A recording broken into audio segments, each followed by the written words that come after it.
Welcome to Get Rich Education. I'm your host, Keith Weinhold. What does it take for you to qualify for an income property loan today? And if Donald Trump is reelected, many think that Fannie Mae and Freddie Mac, those government-backed mortgage loans, will disappear and that fixed-rate mortgages could disappear as well. What would that mean to you today on Get Rich Education?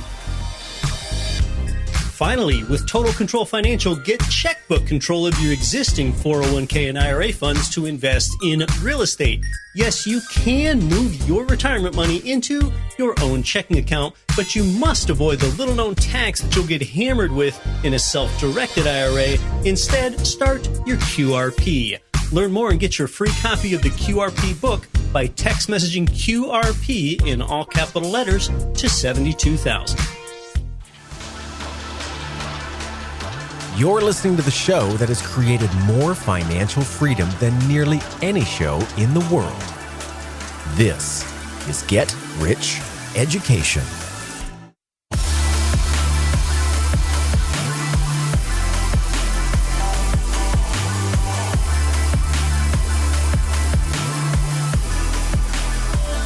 Welcome to Get Rich Education. I'm your host, Keith Weinhold. Thanks for being here, but you're not here for me.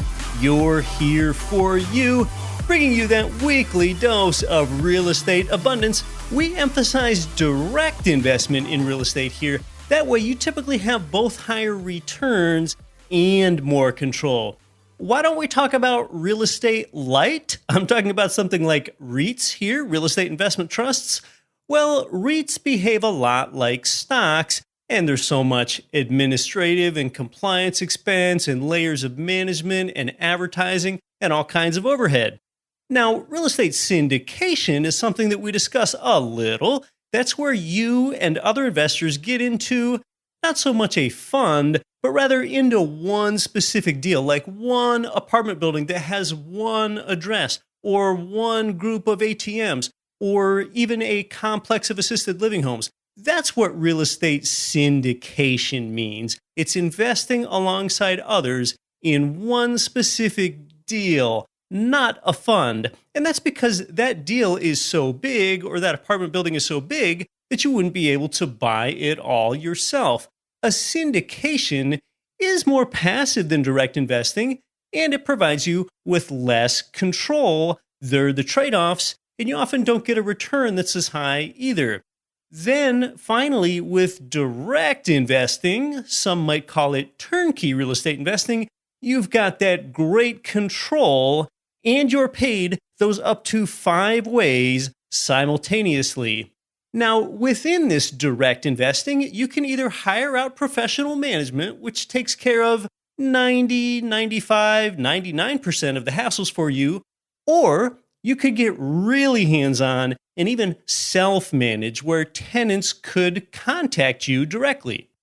I don't do that. I do a lot of direct investing with professional management. I've got a life to live here. So at Get Rich Education, I most often discuss direct investing where you are the owner of the property. And I discuss more about professional management than self-management, although we do a little of both, because ultimately it does come back to that ROTI, that question, what's your return on time invested? If you get enough of that income, you might even be able to quit your day job. But even then, there's a lot of passivity, but it's not complete passivity if you're a direct investor with a professional manager. Now, it certainly wouldn't be anything like a 40-hour-a-week job, but maybe an hour or more per week for your ongoing administrative time or scanning a real estate-related tax document or interfacing with your property manager. You don't exactly just sit back and collect the rent checks. Not quite exactly, although you usually don't have to do much more than that because you're a direct investor and because you're involved without having to be the day-to-day property manager. You know what else this does? This level of control that you have, but yet not having to have that everyday responsibility. And that's a nice position to be in. You have control, but not responsibility. What happens is you become a better investor since you have some level of involvement, but yet not day-to-day responsibility. You learn. That's what you do. Look, if you invest in the S&P 500 and it goes up, you didn't learn anything. You got lucky. You didn't become a better investor at all. And you can run your real estate empire from anywhere on the planet as you don't follow money, but instead you've made money follow you. So that's why we do what we do here. And really, that's the mindset around it. Last year, the Trump administration released its first formal plan to overhaul the housing finance system and begin the process of removing Fannie Mae and Freddie Mac from government conservatorship. The plan really wants to reduce the role of the federal government in the housing finance system and help enhance some taxpayer protections. And what they really want to do is increase the role of private sector competition. That's the bottom line. Now, will that ever come to fruition? I don't know. And there's also 7 or 8 months now until the next presidential election cycle here. We've got a great guest today, and she and I won't talk too much about the potential legislative changes here. We'll quickly pivot into how this affects you. Today's guest does such a good job of explaining things. I'll jump into our chat to help clarify some things for you anyway, since this is a primarily educational channel. Let's go.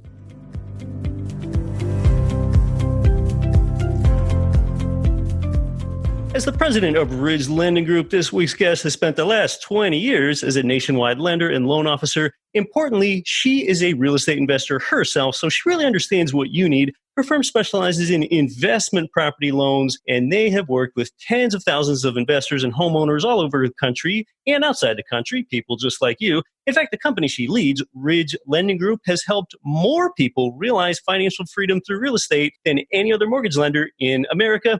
She's also done more loans for you, the Get Rich Education listener, than any lender anywhere in the world. In fact, it's where I do my loans. The mortgage that I originated on the last investment property loan that I took out myself was with them. It's great to have back Ridge Lending Group President Caeli Ridge. Thank you, Keith. I am always so excited to be here with you and your listeners. I've got some great content for everyone today. Caeli, before we get into what could change, just give us a very quick overview of just generally what it takes to qualify for an income property, down payment, DTI, credit score. Sure, you bet. As it stands today, and remember everybody, underwriting guidelines can often be a moving target, but today, the average for qualifying is going to require 20% down, usually 680 or better credit score, and the reserves need to be a percentage of the unpaid principal balance of the rental property's mortgage that you own. Now, that will change depending on how many finance properties you have, but if you expect the highest end 6% on the unpaid principal balance, plus 6 months of principal, interest, taxes, and insurance on a subject property, those are the reserve requirements. Everything is relatively unchanged from the last 12 months or so. Okay. And something that could change in the relatively near future are some circumstances around what people call the DTI, which is really the debt to income ratio. Now, we've talked about this on the show before, but just to give a very simple example, your debt to income ratio is the ratio of your minimum monthly debt payments to your monthly gross income. So therefore, if you had $5,000 of monthly debt payments, and that will include the payment minimums on things like your credit cards and your car loan, say that's $5,000, and you divide that by $10,000 of gross monthly income, then your debt to income ratio is 50%. Just to give a very simple example of what that means. So, Caeli, tell us about some of the changes that could be coming, some of which could intersect with the DTI. So I'm going to start with the up-and-coming regulatory changes, of course, as it applies to our mortgage lending, as we know it today, and of course, what we expect to change or stay the same in the not-too-distant future. So, gang, this might get a little bit wordy, but I think it's important content to share with GRE listeners. To make sense of this topic, I need to go as far back as the 2008-2009 housing and lending crash, one of the worst financial economic catastrophes of this country's history. So post the crash, there was a massive overhaul to the financial sector of the United States, specifically, and most of you have heard this term, Dodd-Frank, or more precisely, the Dodd-Frank Wall Street Reform and Consumer Protection Act. So just briefly, as a very quick background, former President Barack Obama introduced the proposal. It was Senator Chris Dodd and Congressman Barney Frank that brought it to the United States House of Representatives, and the bill was passed. Two of the more significant regulations within Dodd-Frank are something called QM, qualified mortgage, and ATR, ability to repay. Originally written, QM stipulates that any borrower with over a 43% DTI, debt to income, does not qualify for a conventional loan. Right. Quickly adopted is something called the QM patch, because over 50% of all the mortgage origination were to borrowers with over 43% DTI. They had to do something. The patch was established as a temporary fix written to expire January of 2021. Why is this important, or better yet, why am I telling you all this? So gang, while I have no intention of making this a political discussion, the outcome of the patch and what that will mean to US mortgages is entirely political. If Donald Trump is reelected, the patch will expire as planned, 1,000%. There's no conspiracy theory, it's just fact. If the Dems take control of the White House, they will likely stop or postpone the patch expiration because of the impact it will have on housing.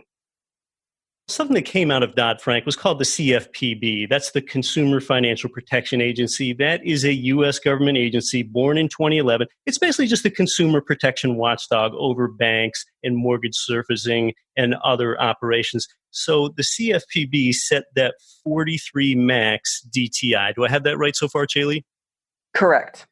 But there was an exception for loans sold to Fannie, Freddie. It could exceed 43 such that your DTI could be up to 50. And that condition where your DTI can be up to 50, extended from 43, that is what's called the QM patch. So we think that if Trump's going to be reelected, that condition will expire and you won't be able to get that DTI up to 50. However, if the Democrats win the next election, it seems more likely that this patch will continue and you will therefore be able to have the DTI up to 50. That is correct. Perfectly said. Got it. Okay. So beyond that, I want to share with you guys, most of you listening now will remember that post the 08-09 crash, the only secondary mortgage investors left standing were Fannie Mae and Freddie Mac. These are what we call GSEs, Government-Sponsored Enterprise. Another acronym. Yes, another acronym.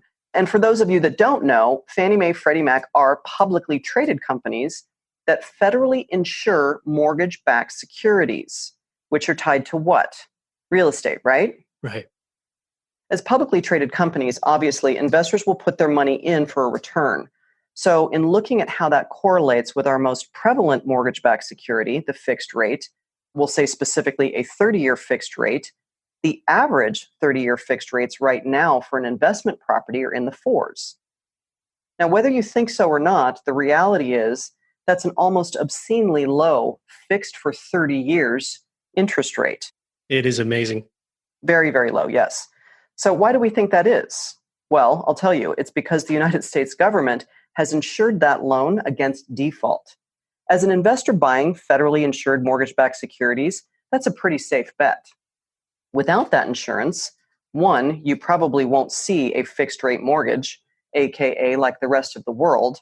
And two, even if we had a fixed rate option, without the federal insurance, I can tell you for sure, guys, it certainly won't be at a rate of 4%. Right. We can almost certainly think that it's going to be higher, and that is probably because the banks need to price in a risk premium since they don't have that backstop. Therefore, they would need to charge more in interest. In the event of default, exactly right. Yes. So now let me take you back to the patch and what happens if it expires or if it's extended. If the patch expires as planned, if Trump gets reelected, Fannie and Freddie insured loans are going away, everyone. They just are. They will become privatized, and what we call today non-QM loans will be mainstream. And as such, adjustable rate mortgages, or ARMs, will become the norm again. Now hold on. Before anyone fears the sky is falling, let me offer some perspective. The truth of the matter is, the mass appeal of the fixed rate mortgage product is almost entirely psychological. It's true. I've suffered from the same condition. The reality is the average lifespan of a 30-year fixed mortgage today is only 7.4 years. Yeah, that's a great stat. Yeah, listen to this. Less than 1% of all 30-year fixed loans live to see the full 30 years. That is astounding. I would have guessed it were less than 10%, but not as low as 1% that the 30-year loan actually extends all the way through to 30 years. That payment in the 360th month. Exactly. A lot of people are shocked by that statistic. Another thing to consider, everyone, is that ARMs, if they are to again become a norm, we can expect what's called an inverted yield to turn the corner, where the ARM rates are again traditionally 1 percentage point or better or lower than a fixed rate mortgage. So put all of that into perspective as we start thinking about what potential outcomes we may be facing in, well, just about a year's time, based on some variables that we just can't predict right now, especially with everything that's currently going on.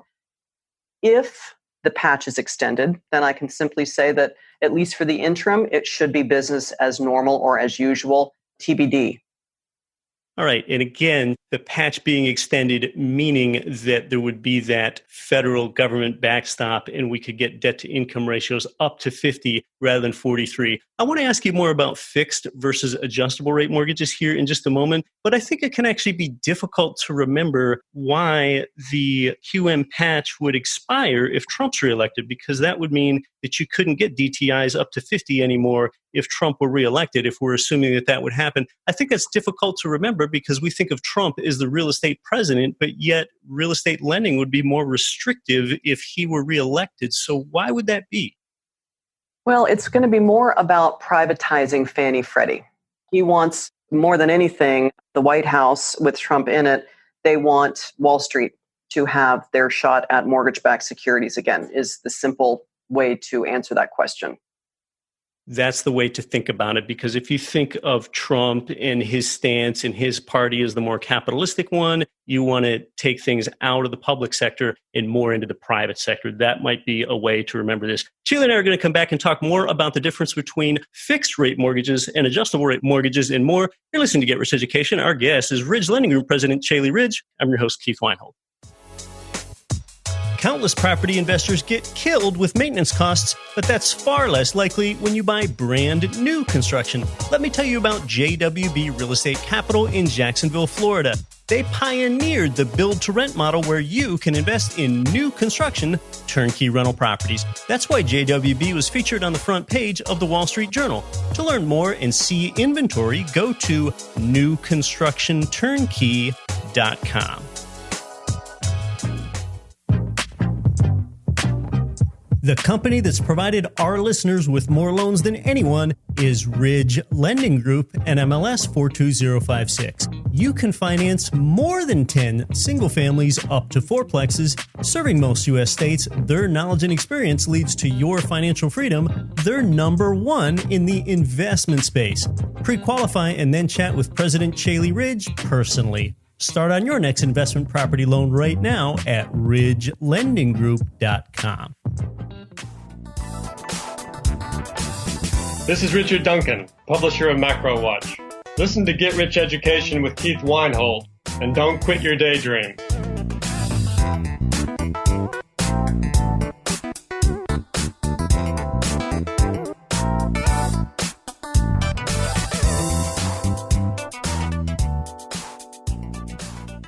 Welcome back to Get Rich Education. We're talking with Caeli Ridge, the president of Ridge Lending Group. We've been talking about potential legislative changes and how that could affect the lending landscape in the future and your ability to get a loan. Caeli, why don't we compare and contrast fixed rate mortgages versus adjustable rate mortgages? But before we do, give a reminder again, if what happens exactly that would make it more likely that the fixed rate would either go away or become less favorable?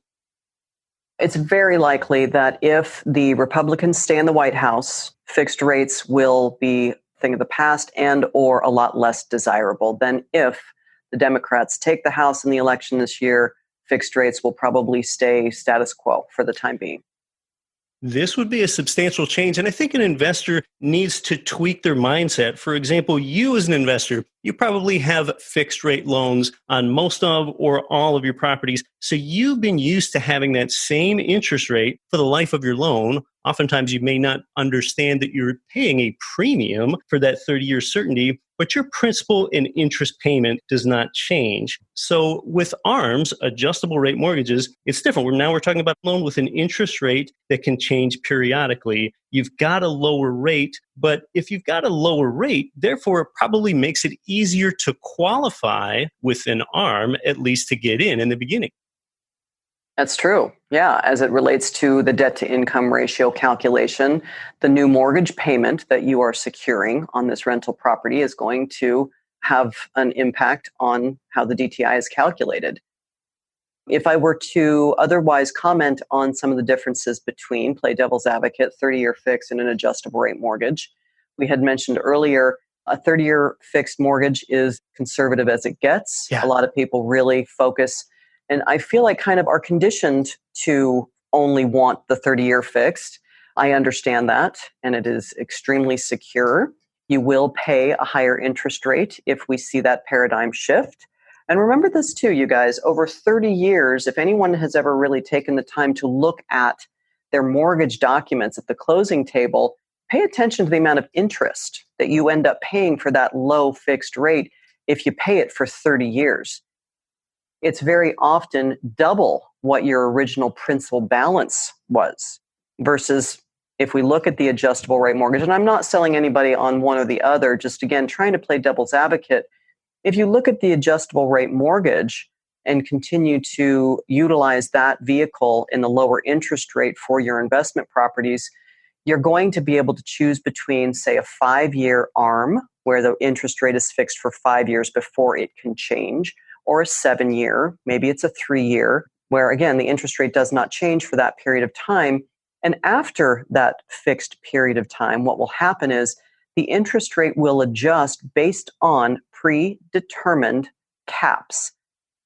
Now, I don't know if you want me to get into any of that, Keith, but you have some protection in terms of how high an initial rate adjustment can be. There are also life caps associated with adjustable rate mortgages that deem a rate can never exceed a certain percentage point over the original interest rate that you lock in on. That is very well said. So ARMs, adjustable rate mortgages, often have caps. And like Caeli mentioned, is even ARMs have a fixed interest rate period in the beginning in most cases. So for example, you might see out there a 5/1 ARM. That's how it's written. And that's the most popular adjustable rate mortgage, the 5/1 ARM. And what does that 5/1 mean? Like Caeli touched on, the introductory rate then lasts for 5 years. That is the 5 in the 5/1. And then after that, the interest rate can change once a year. That's the 1 in the 5/1. Exactly. Perfect. Yes. And the caps associated with that will tell us how much the initial rate can increase in that first rate adjustment and each subsequent rate adjustment, if it's once a year, and then it will have a life cap. So just quickly, let's say the rate caps on a 5-year 5/1 ARM are 225. That means that in rate adjustment number 1, if you started with a 4% interest rate, it could not exceed a 6% or 2% on top of the 4 jump. Right. Each year subsequent to that on the anniversary, an additional 2 points, cannot exceed any 2 points after that with a life cap of 5. The life cap of 5, meaning again, if you started at 4% plus 5 is 9%. That is as high as that rate could ever go should you decide to keep that loan for the full 30 years. Because even though it's a 5/1 ARM, it's still amortized over a 30-year period of time. You could theoretically continue to, just based on a 9% cap, keep that mortgage if you wanted to. So I think listening here, you probably understand that the biggest con, the greatest negative with the ARM is that your rates and your payments can rise significantly over the life of the loan, and you could experience some payment shock if you get stung or you guess wrong or you have some surprise come up. But the big pro is if the ARM saves you, say, $200 a month over the fixed rate, you can invest that $200 a month elsewhere. And even within an ARM, you do have a fixed period in the beginning. So it's about you as an investor knowing what you want, knowing what your confidence level is, guessing where you think the economy is going to go if you want to play the guessing game or get that fixed rate certainty if that option continues to be there, which we think it may not be if Trump gets reelected. The other advantage of the ARM is that as a borrower, you can take advantage of falling rates without refinancing. If rates would fall further, you don't have to pay a whole new set of closing costs and fees. So ARM borrowers can just sit back. You can watch your rate, your monthly payment fall. I would tell you that is absolutely true. And in fact, most people that weathered any sort of storm post 0809 that were in an adjustable rate mortgage were able to take advantage of that. In fact, take great advantage of that because at the time, the adjustable rate mortgages did not come with a floor rate, right? So you have the life cap that says you can't exceed X, but at the time those loans were written, it did not come with an interest rate that you couldn't go below. So people were able to really take advantage of rates that went as low as 1.5%, 2%. The other thing, real quick, Keith, I wanted to comment on, it's important to remember, everybody, that if in a market with increasing interest rates, remember, as real estate investors, what will happen to our rents? They will start to increase as a result of a rising interest rate market. Now, they won't be instantaneous. Right. They'll probably take 6, 8, 9 months for them to catch up. But inevitably, that's what we see happen. When rates rise, we see rents go up as well. Right. And yes, there would be that substantial lag effect, rents rising significantly after interest rates go up. And the short story for that is that people that are just kind of on the brink of getting in the home buyer pool and want to buy their first place get knocked out of it with that higher interest rate. They could no longer qualify. Therefore, that increases demand within the renter pool. Now, we mentioned it DTI earlier, that debt to income ratio, where I gave that example where if a borrower has $5,000 worth of monthly debt payments divided by $10,000 of monthly gross income, they have a DTI of 50%. From there, in using that as an example, when a borrower with, say, a 50% DTI, what if they take out a loan for a property? So now they have a mortgage payment on a property, but they also have this income and this cash flow from the property. How would that affect the borrower with a 50% DTI? Well, the answer is going to differ slightly depending on if we're talking about a cash out refinance or a purchase. Focusing on a purchase, the good news is that the assumptive rents, right, even if it's not leased, as a lender, we'll take the appraisal of an investment property to determine a median of rents for such a property and give the individual 75% of that gross rent number to offset this new mortgage payment, principal, interest, taxes, and insurance. I can share with everybody that particular formula, 75% of the gross rents on an investment purchase offsetting the new mortgage payment will always be a positive number. To what degree positive obviously depends on the property and the market, et cetera. But that will be to the borrower's debt-to-income ratio advantage. Think about that for a minute. If we have gross rents of $1,000 a month on our investment purchase and our proposed PITI is $500 a month, I'm going to give the individual 75% of $1,000, that's $750 of income. From that number, I have to back out the $500, but that leaves us a $250 positive number, right? Right. The $250 positive now goes into the income column. We have actually reduced the individual's debt-to-income ratio in that scenario as a result of buying this investment property. Again, to what degree positive depends on the property, but it will be a positive. Whether it's $1 or $250, it's going to be to our advantage. And that's on a purchase. Go ahead and tell us about what would happen to one's DTI in this case if they were to do a refinance rather than a purchase. Sure. Now, there's two answers. I think I'm just going to focus on one because the other one's way too complicated. If the refinance is related to a property that was acquired in what we call the acquisition year, which simply means before it is landed on a Schedule E, then the same rule applies with the exception that we can no longer use an appraisal to deem the rental income. We must show a lease as the borrower. Our borrower is now the official owner of that property, but the same rule applies. Well, Caeli, you've really been a leader in helping ensure everyday people qualify for income property loans. You're a leader in explaining and educating. If someone wants to learn more, what's the best thing for them to do? They have several options to reach out to us. They can check out our website, www.ridgelendinggroup.com. They can call us toll-free 855-74-RIDGE is an easy way to remember, or they can email us info@ridgelendinggroup.com. Caeli Ridge, it's been great clarifying some of these things. We'll see what happens in the next election cycle as well. Thanks so much for coming back onto the show. Thanks for having me.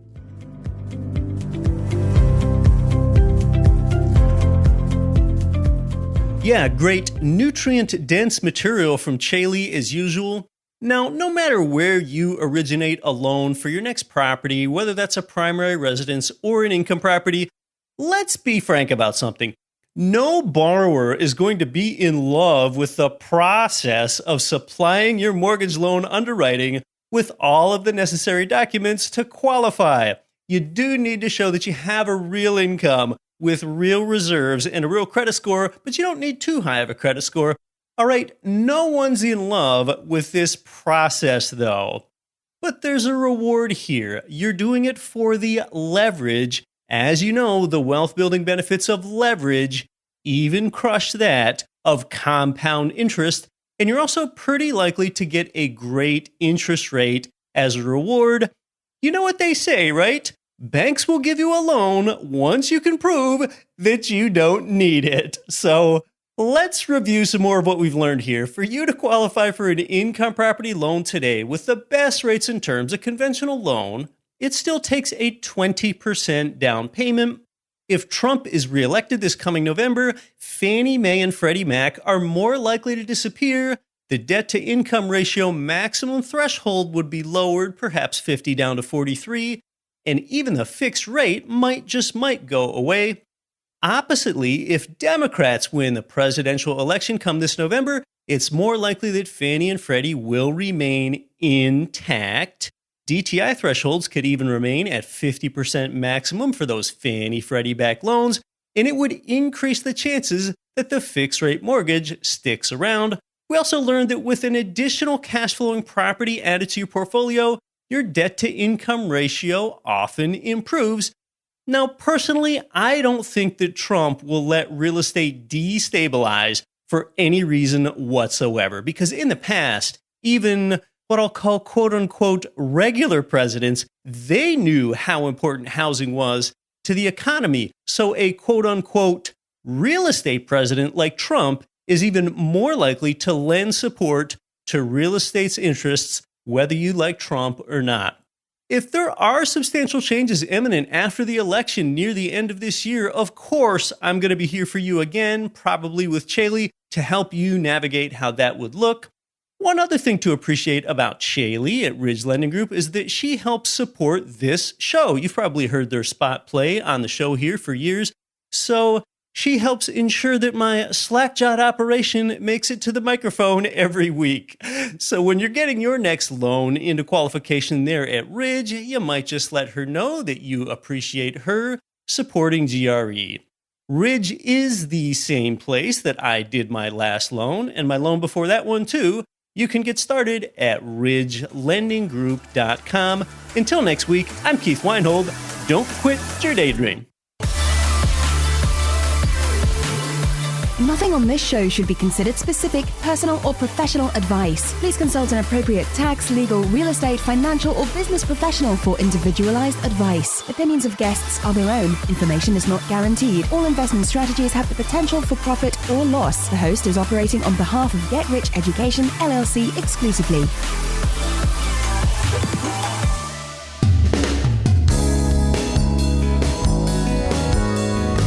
The preceding program was brought to you by your home for wealth building, GetRichEducation.com.